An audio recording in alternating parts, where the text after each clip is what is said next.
Clarín. Presenting to you our authorized big projects.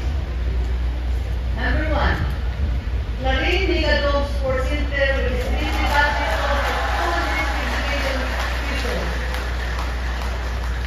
Ang iligang rito ay seating capacity of 3,000 to 5,000 persons kung magtungkol karon din mismo atong 40,000 tuhod.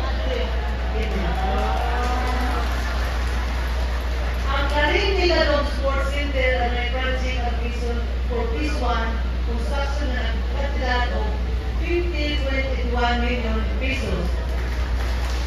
Ang kakulangon sa 250 million pesos, ako na pong ipamaray sa mga kasing-kasing. Murag punong lagi sila.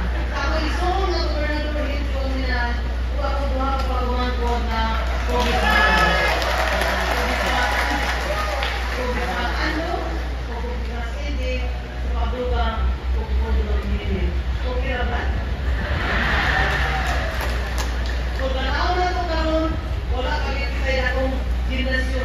Or event center, mapili kami ito alumni kalimutan sports events or community gatherings.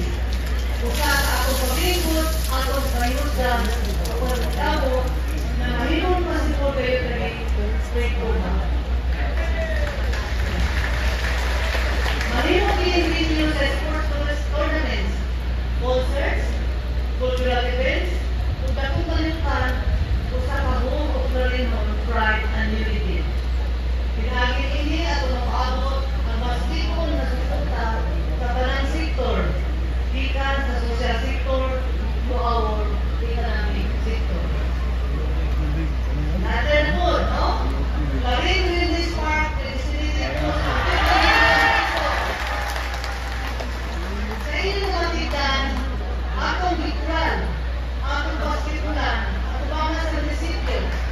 Kaya ako na pangasugan ng Phase 1 construction.